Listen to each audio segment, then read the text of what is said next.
Guerilla Toss formed in Boston in 2012 and at some point went south to New York. 2022 saw them release their fifth LP, Famously Alive, their first for the legendary Sub Pop label. In addition, they have released 7 EPs and 3 remix albums. A lot of labels are thrown around to describe their amalgamation of styles, including post punk, noise rock, and art rock, but they all betray what is really going on. To get to the bottom of it all, we invited drummer Peter Negroponte on to catch us up and look at where the band is going. How are we doing today, Peter? Very good. Thanks for having me. Right, I'm loving it. I'm going to throw a quote out to you and ask you a hard one off the top. Henry Rollins said that Yeah. you were one of the first great bands of the new century, and that is high praise from one of the most respected voices in music. How do you live up to that? How do I live up to that? I don't even know how to answer that question. Well, I mean, we're just going for it, man. That was really nice of him to say, obviously, and it's really cool to have his praise. And the story with him is that I remember it was like 2014 or something, and I noticed that he had played us on like a radio show. Or someone was like, "Dude, Henry Rollins is playing you on his radio show," and like I looked it up, and sure enough, he was, and I was like, "Oh my god, that's so cool!" And there's like an email for Henry Rollins on because he does KCRW or something like that. It's the LA radio station, and there's an email that's like Henry at KCRW. So I emailed him like right then and there, being like, thank you so much, really appreciate it. We're big fans. I didn't think he was going to respond because it's a radio station email, and he wrote back in like 5 minutes and was like, "I'm a huge fan. Keep doing what you're doing." And that was so cool. And we've had a little correspondence here and there over the years. I think Cassie, the singer of Guerilla Toss, talks to him too quite a bit, and she was even quoted in like a book of his or something. Oh, But nice. I'm avoiding the actual question. How do we live up to it? We live up to it by just rocking to our fullest ability. That's a great answer. Great answer. Yeah. Um, I see that you have, I believe, the same shirt on. I saw you in a video recently. You have a Yeah. Grateful Dead shirt on, which I am. listening to you, you wouldn't probably find much of that. If you dig under the surface, you will. How does that play into what you do? Yeah, you're right. I mean, we certainly don't really sound like the Grateful Dead. No, Not really. which I love. Yeah, not really at all. I mean, it's almost like, I think that people compare Phish and the Grateful Dead, and I don't think Phish sounds like the Grateful Dead either. They never really No, did, but no. I've maybe always, some of the melodic jamming, but right, I always felt that Fish came from the English prog rock, whereas the Dead yeah, came from the blues-based San Francisco idiom, which are two totally different psychedelic movements, I guess. I think you are. That's spot on. I think. But I'm a big Grateful Dead fan, and I never saw Jerry. I was, I think, about 8 when he died, so I missed the boat on the true Jerry. But I don't know. It's just something I got into when I was like a young teenager, and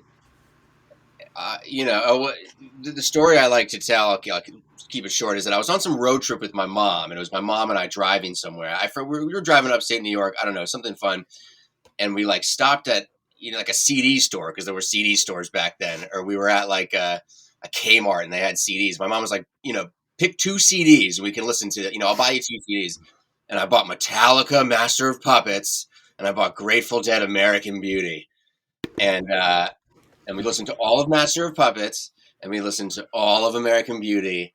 And afterwards, I think I decided, I said to myself that's how I feel. I feel like American Beauty. I feel like Grateful Dead. There And I you love go. Metallica. I never really got into metal, but now I look back and I like it. But something about that music spoke to me when I was a kid. And my mom, like, she's not a Deadhead, but she likes the Grateful Dead, and she saw them. She didn't like go on tour or anything, but she's a big fan. I think she saw Wall of Sound era Grateful Dead, so that's pretty cool. Wow. I know, Wow. yeah. Nice. So she was at some of those shows in '74 or something. Uh, Um, but anyway, I just love the Grateful Dead. They're just a really great band, and yeah, we don't really steal from their sound per se, but their whole philosophy and yeah, you uh, got to love the philosophy. They were marketing geniuses. We're just going to let everybody tape. Let the yeah, word of mouth get out there. yeah, it's like every step of the way they were just doing something innovative, and it was almost like not even on purpose. They were just kind of like doing what they winging felt it. was right and it worked out. And then I guess it didn't work out because it was, tragic in the end. Yeah, So it was. It killed him. yeah, it killed Definitely. him, and it's So yeah, I was watching a show from, I guess, Philly, maybe it was, and you did All Tomorrow's Parties. So yes, I do get the VU DIY thing in your yes. production, especially the earlier. Who are some of your other influences, drummers and others? Um, I like so much music. Well, it's not true. I like a very narrow, sort of. I have narrow taste these days, but I feel like I like to just hear as much as I can and explore everything and see what's out there because there's so much music and it's all on the friggin' internet now. Um, but like base level influences, like Velvet Underground. I love the Talking Heads, and I love anything sort of Brian Eno uh, has been involved with. Maybe other than Coldplay, I guess I don't really like them. He produced Coldplay, Right. but That is strange. That was a it's strange strange. one. I'm sure they just paid him well. But Kind of I like read the U2 somewhere. thing. He Yeah, produced U2. I'm sure he got a nice check for that I one. know. It's like I don't think he needed the money to do. But whatever. I love Brian Eno's work in the '70s.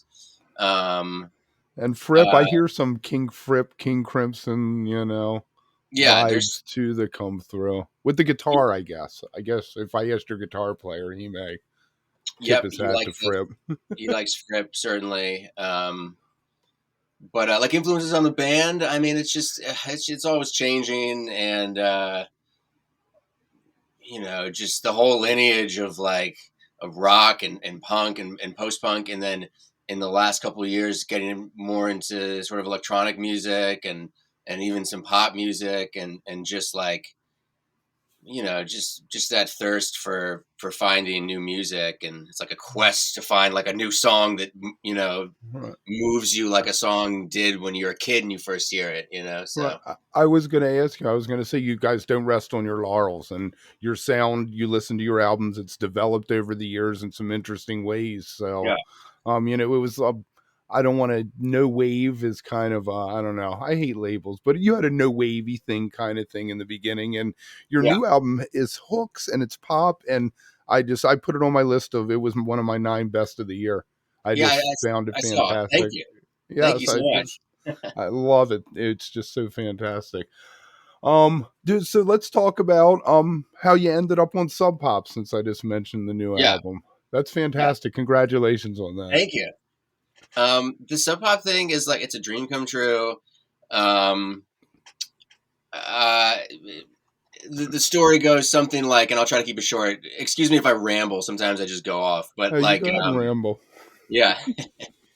The basic story with them is that it was kind of the old fashioned way where we now we have management. We've had a booking agent for a long time. We have like a lawyer now and all this stuff. Not that we do many legal deals, but it was actually the lawyer reached out to Sub Pop and was like, Guerilla Toss is unsigned right now, or we were on DFA for years and our contract was up with them, and we were looking for a new label, and so it was like our lawyer guy reached out and told Sub Pop that we were playing in Seattle and they should go check it out, and Sub Pop was like, oh, we like Guerilla Toss, we'll go to the show. So it was kind of the old fashioned way. They came to the show and they actually gave us a tour of their office. They invited us to the office, and we took a tour of the Sub Pop office, which is awesome. It's huge. It's like it's downtown Seattle. It's a big label. I bet they It's got so much memorabilia. I'd be yeah, and so it's fanboy in there. amazing. Yeah, all the posters, and they were just giving us vinyl and shirts. So like, here, take this, take this.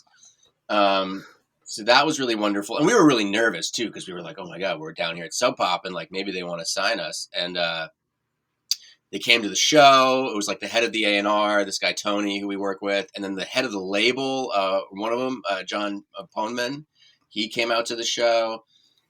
And it was interesting because it was really exciting. And it was the show in Seattle, and we were like backstage or in the green room. We were like we got to, this is the big show. We got to give it our best. We were all nervous, and we went on, and we kind of crushed it too. We got off the stage, and I was like, that's the best Nice. we could have done. I hope they liked it. And then there was this weird thing where we didn't hear from them for a little while. Maybe we didn't Yeah, play so well. I didn't know what to expect, but it was like a couple weeks went by and we didn't hear from them. And I was like, well, so I started to follow up and our manager guy started to follow up and we weren't really getting much of a response. And then whatever, I'll just sort of skip this stuff. But there was at one point they were like, okay, we're going to sign you. And we were like, yes.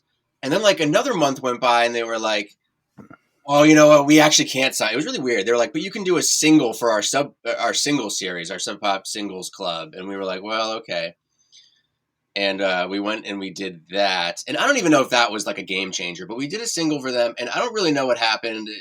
Our manager likes to take credit and say that he really bugged them. Maybe that's true. I'm not sure. But Was the single the first single off the album, the new no, album? it was for the 7-inch club. It was called Human Girl, and then Bone or no, Own Zone was the other song. Okay. Because that was back in 2020. That was for the singles club. But basically, the end of the story goes, and I like this part. And I said this. I think I was talking to. We did a thing with Relics recently, and they mentioned that I dropped this, but it was like the big three happened. It was like I remember it was like right at the beginning. It was the basketball got canceled, South by Southwest got canceled, and then Tom Hanks got COVID. You remember that? That was all one day. Yep. It was one day, and then that was the night I remember going to the supermarket and there was like lines out the door, and it was like, oh man, this is getting serious. And then the next day, Sub Pop signed us. Nice. So And then you ended up with the whole COVID to come up with an album, I guess, huh? Yes, which COVID sucks. It was awful. It still is awful. It was strange, and it was something that the entire world experienced together, which was so interesting. But we really had this crazy, it was like a blessing. We got to make this record. We had all this time to work on it, and we were just so fortunate. All right. Well, let's talk a little bit about the sound writing, because I have a degree in poetry. I've always found it easier to write from a place of pain rather than happiness. It just comes easier when you're sad or pissed off. You're right. It seems like your new album comes from more of a happy place, and a huge part of it for me is Cassie's lyrics. Yeah. How did that affect the direction or influence the music of the album itself? So part of our process a lot of the time is that, and in this record, we collaborated with our guitar player, Ariane, quite a bit. He came up here for like weeks at a time, during lockdowns and stuff. And the process is sort of like me and him will kind of come up with musical ideas, and we kind of work on a computer. I got I got my synth, I got the bass over here, I got guitars, and he plays guitar and he plays everything. And we make these kind of loops and ideas, and then we send them to Cassie, and she writes the lyrics and sends it back, and then we sculpt it all together. That was the process for this record. But so we were kind of writing some upbeat sounding music, but I don't really know where Cassie's sort of like, yeah, there's kind of an element of like, Acceptance, almost. Like a what? Acceptance. Yeah, and it is really positive. It's definitely, if you dig a little deeper, it's positive, but it's coming from a pretty dark place. Cassie and really quite a few of us in the band have struggled pretty seriously with substance abuse issues in the past. We've all turned over a new leaf, and we're all doing much better, but we had definitely had some serious problems, and I think her lyrics are reflective of that. It's like she's writing, just about, breaking through a lot of that stuff and being happy with who you are and accepting, it's beautiful. All the messed up stuff and trying to be positive about it. So the lyrics are pretty positive, but like I said, I do think there's a dark undertone, I think. Yeah, sure. Yeah. Sure. I can hear that. I can definitely hear that. All right. Well, how about, you said this album was done a certain way. What is your progression from the earlier albums? Did you used to sit in a room and just write the songs? It wasn't as compartmentalized, or? Yes. Yeah. I mean, really, when we were starting off, we used to get in a room and just throw around ideas. I mean, we really, we were younger, and it was a totally different band back then. But I think it's at the very beginning, we were kind of still in school, and a few of us went to like a music school training. We had all that stuff, but we had access to these practice rooms, and we used to just be at the school all the time. I mean, we used to practice a lot. We really rehearsed and just dissected all these ideas, and over time it becomes harder to all live together in squalor. So Yeah. it's like we I did hear that you. for a while. Yeah, I mean, you Um, mentioned the Talking Heads, yeah, and what you were just saying. In the beginning of the Talking Heads in New York in the mid 70s, they were living in squalor. I mean, New York was a hellscape back then, yeah, and all of a sudden they got Sire Records to come. They signed, boom, they became the biggest band in the world within a few yeah. years. Do you think that that's even possible anymore with the internet and streaming and so much media saturation coming out of music? Which to get signed and blow up and be Well, like, to have something happen like the Talking Heads, you put out yeah, a quirky album that really has no commercial potential, and all of a sudden, it no, blows up. is that possible now? I mean, no, not really, as far as I know. I don't think so. I don't think it is either. It's It's a just it's a weird time. The music industry is a crumbling cookie, and it's on its way out. Like, I don't know, something will happen, that will be positive. But like, do you see what a future is? Do you have any idea of what that looks like? Like the end of Spotify? I mean, I think Spotify has done more to decimate artist potential than anything because you don't get paid. You get nothing from it, yeah, I don't think Spotify's going away. No, I don't think streaming services are going away. I mean, I think that I don't I don't know. I think it's pretty bleak at the moment. I think that at some point, I don't know. I think bands are going to keep struggling, and a lot of this, and even for us, we all have different jobs and gigs and income, and we this is still like, and this is still, we do this for fun because it's like our passion, and it's right? like we do make some money now, and it's not amazing, but it's like it's more than we ever brought in, and we get cool stuff. Like we did a licensing thing with like Apple recently, and whatever, that stuff's corny, but it's like, man, that was a big paycheck. Uh, Hey, and it gets split many different ways, and we go to pay back the record label and stuff, but it's like that kind of stuff is like winning the lottery. So when you get stuff like that, that's really cool. It's like the final frontier of recording music. Recorded music is like sync licensing, is getting these gigs with like TV and film. right. So I always say that it isn't selling out; it's cashing in. no, exactly. I like that. I like that. I mean, like, and you can't sell out anymore, man. It's like any opportunity you get to fund your work, unless it's completely fucking evil. Any opportunity, it's like you got to take it. And Right.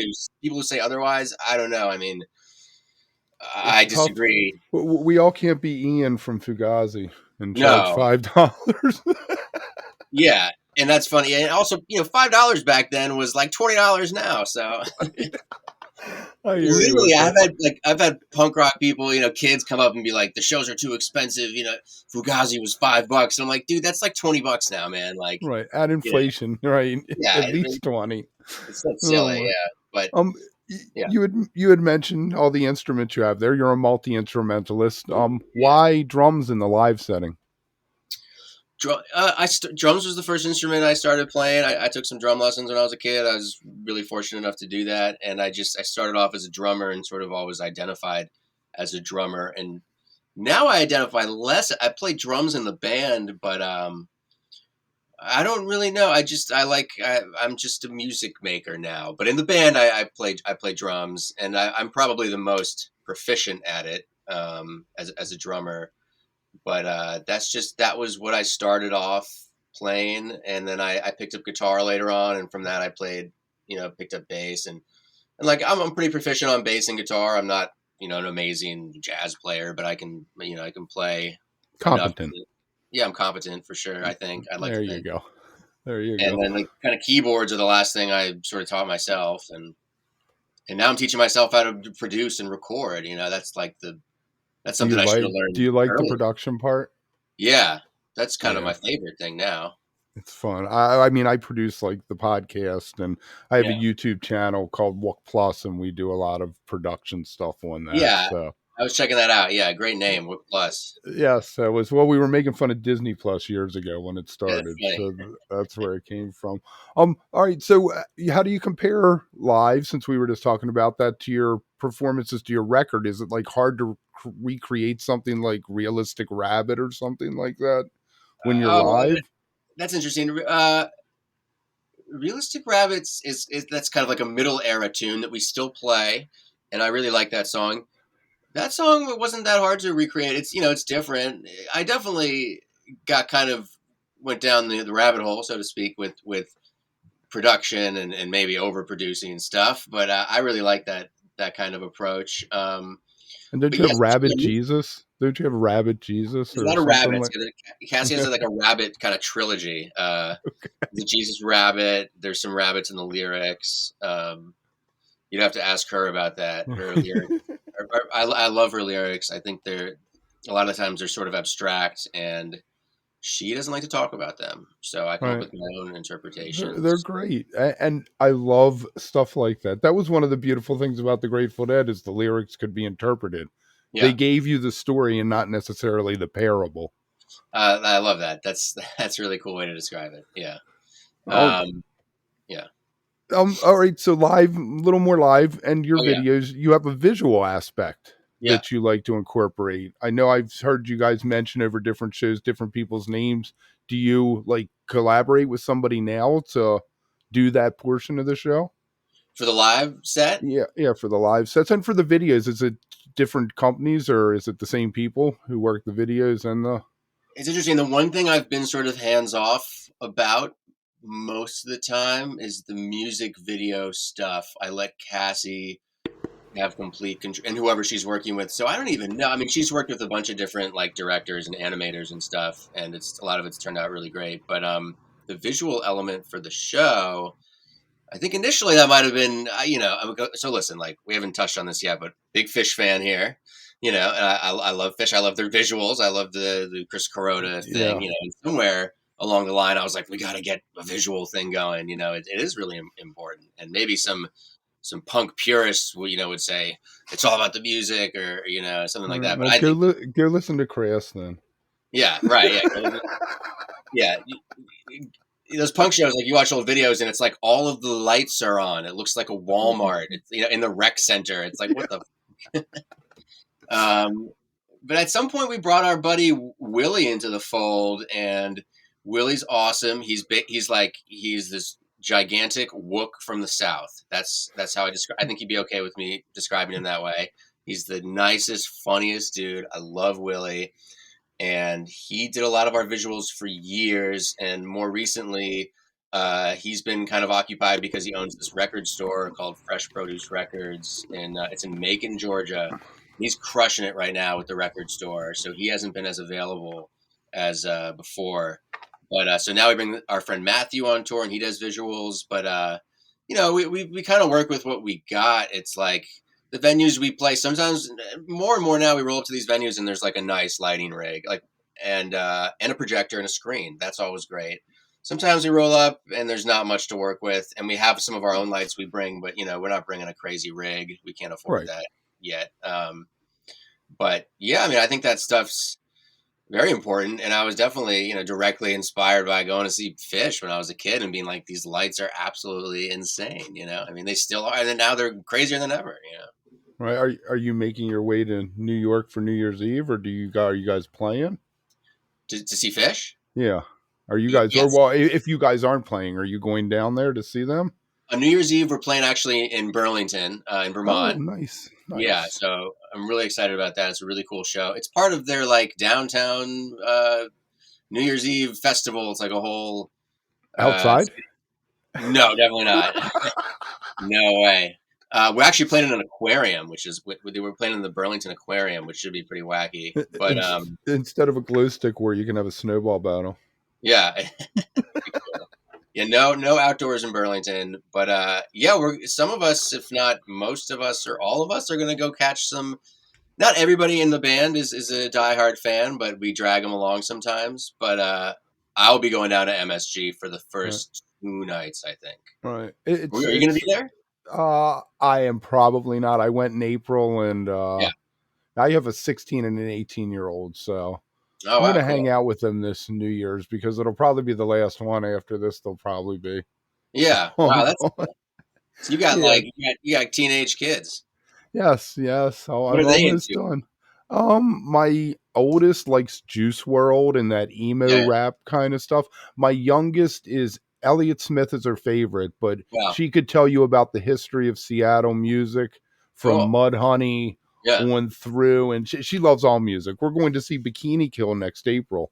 Oh, amazing. Amazing. Yes, so that should be fun. Yeah, she wants me to take her to see Duster. I'm Cool. okay with Duster. They put out a Yeah. new Yeah. album. My thing with Duster is it gets after an hour, I'm like, all right, let's put something else on it. Yeah. Yeah. I feel that. I feel that. But it's exciting to have a. So wait, your daughter's 16, you said? Yeah, she's 16. Yeah. Yep. That's she sounds like she got great taste. She It's like, hates Fish. They both oh, laugh at me. oh, They're oh, like, well, why wait do a you second. listen to? I take that Well, back. I'm happy that they do. I'd be scared if they liked it. That's funny. I always said that when I had kids, I was going to shave my head and start wearing a suit so they turned out cool. So they'd rebel against me. Right. Right. Right. Yeah. That's funny. I love that. Um, all right. So, do you guys do a van, or do you guys rent a bus, or is it driving in cars? How do you plan like tours, or is it just weekend gigs in and out? I mean, we've done some crazy tours for years now, um, and at one point there was a while ago we bought a nice van and we like decked it all out. It's like one of those turtle top vans. We built like a loft in it and like a gear chamber and all this stuff. I love that van. That van is on its way out. We're trying to sell it right now. And more recently, in the more recent years, we can afford to rent like a pretty nice, not like a Sprinter, not like a Mercedes thing, but we rent the Ford Sprinter looking thing, whatever. But no, we don't tour in a bus. I'm not sure. I'm not sure when that will happen, if ever, and if it doesn't, Right. that's It's, okay. it's got to cost a fortune just for the gas. Yeah, I can't imagine. So, how far do you guys do nationwide? Do you stick to more around the Northeast? we've been to the West Coast like a bunch of times.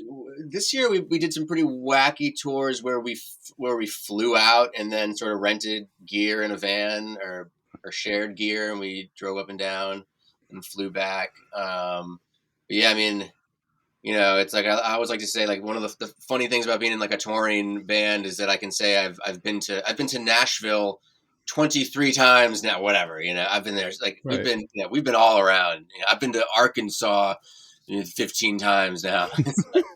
That's It's just crazy. it's a crazy, cool, bizarre life. But yeah, we've done national tours and it's like it's just the major markets are always super fun, and then you always gotta play some stranger, smaller places to get there, and that's just the game. And but yeah, we've toured a lot. You have Burlington. You said lined up for New Year's. What Yeah, does next year look like? Do you have anything lined up already? Do you have any plans to go back in the studio? yeah. That's the main plan is to make another record. That's what I want to do as soon as possible. Like we spent too much time on Famously Alive. I love that record, but we just spent a lot of time on it, and I want to try a more raw approach and do something a little more rocking and we can all be together in the studio and there's well there's still pandemic and COVID, but it's I don't know, it's less crazy for some Right. people. I don't even know, but we're gonna get together and work on a new record. We got some festival dates coming up, some stuff that's not announced, but I don't think we're gonna do any crazy long tours. Mostly just kind of local gigs and stuff that is convenient and pays well. Honestly, Yeah. touring is tough right now. Everything is expensive. Everyone's hurting. Less I, people I are. keep I You keep laughing at people on Twitter. Everyone complains about eggs, and it's true that I was paying $1.50 in June for a dozen eggs, and it's four something now. yeah, things are bad, and Things are bad.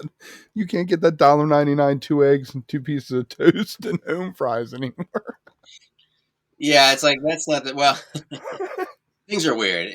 Yeah, it's like the touring industry is hurting right now, not just for us, for everybody, and I've seen a bunch of bands cancel. yeah, People have been canceling whole tours because they're like, I'm going to go in debt.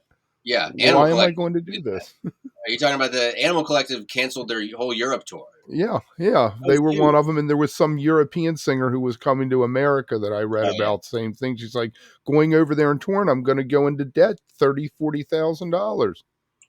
What's the It's upside for me? Yeah, it's not looking good right now. Yeah, well, I hope. I mean, honestly, I'm very anti-Ticketmaster, and I Yeah, think that if they were destroyed, it might help if it yeah. was I mean, split up. it would be cool to see that happen. It would be cool to see streaming services pay a little bit more, which I think is sort of on the way to happening. It's not going to be a crazy difference, but it'll be something. And I don't know. Yeah, bands are going to keep struggling and just sort of have to do this for fun. And And you have know, the second job. yeah. You But know, yeah, we'll see what happens. We're really lucky that we've even gotten this far and we've been able to make it work and just we're just like blessed for being signed to Sub Pop and right? it's You're what? You're 10 years in now. This was your yeah, I've been 10th a band for like anniversary. yeah, it's been going for about 10 years, maybe more on in some way, and but in another way, it always to me it feels like it's always new, so it's kind of we're always redefining it and making it different, so it's always like a new band to me, but of course I'd like Right. to think that, but Oh, I hear we've you. been at That's it for a while. fantastic. It's been good. Yeah. I cannot wait to see what you guys do next. I'm in love with what you're doing. It's so fantastic. Thank you I, so I much. always I always joke that oh, you got no commercial potential, sign me up. Yeah, exactly. But So I appreciate that. Yeah, yeah, and I'm always excited when there's a little crossover from the jam scene. right. Uh, I saw that picture with Trey with your shirt on, and I was yeah, like, how is that even possible? How did I not even catch yeah, that that connection? was so fun. Well, we quote we quote unquote opened for Fish at Bethel Woods, and Right. we didn't really open for them. And the reason that we got that gig uh, has nothing to like. They didn't ask us to open the show. We opened because I work at that with on in that venue, or not in the venue. I work on the campus where Bethel Woods is where the venue Oh, is, and I do teach. I teach kids music and stuff, and they were doing this like alternative stage, and they were like, just Guerilla Toss want to open for any of the shows, and I was like, Fish and Dead and Co. We did Dead and Co. too. That was oh, weird. Nobody really watched, but right. Those Fish was pretty deadheads are fun. weird. The old Yeah, deadheads. yeah. They Real. really didn't. They didn't have much of an interest, but the Fish crowd, we really went out there and we promoted it, like in the lot, and we were handing out flyers and the stage is set up right as you walk into the main venue, so you can't miss it. So a bunch of people came to Just walk by and catch it. yeah. Well, And when you're doing, or where I'm getting off script here, but when you're doing that, I'm okay. We're opening for Fish guys. Do you write a special set list, or do you stick with what you always do? oh well, we kind of always mix up the set list. I mean, it's like at a certain point, we're kind of just rearranging all of our best songs and then kind of throwing in some random ones here and there. I think for that show, I think right before the set, I wrote a set list or something, and it was like that was a really a particularly busy week, and I remember like like I didn't even have. It was like right before we went on, I was like writing set lists really quick. Like this is what we're gonna play, and maybe we sort of moved some stuff around. I think we played longer than we had planned. We kept playing, and I mean that gig was amazing, and then we got to meet Trey. Yeah, we met Trey, Right, and we gave him a shirt, and he wore the shirt, which is cool. and he That's was the best advertisement. You see King Gizzard, people are all over King Gizzard yeah, because Trey said he liked him. yeah. It goes a long way, and we're really lucky that we got that opportunity, and Trey was so nice, and he was really cool about the band, and we gave him the shirt, so that I've was really always special. I've always heard he was a good guy to talk to. I have a thing with obviously I interview bands all the time, Yeah, but meeting people after a show that you didn't set it up beforehand, I'm not into that because what if the person had a bad night and they're a complete ass to you, and then you're like, I'm never going to see Bob Weir again. He was an yeah, ass to me, you know. yeah. Oh no, yeah, did that ever happen? So that's God. No, no, that never happened. But I get the fact that Yeah, sometimes the last thing maybe people want, the band wants, is to have to deal with fans directly totally. when you walk off stage. You want a beer and a towel to towel off. Yep, yep, for sure. All right, let's wrap this up. Thank you Yeah, so much. This was fantastic. You're a great yeah, interview there. Very yeah. nice. Thanks, Let thanks. me stop this and I'll talk to you for a sec.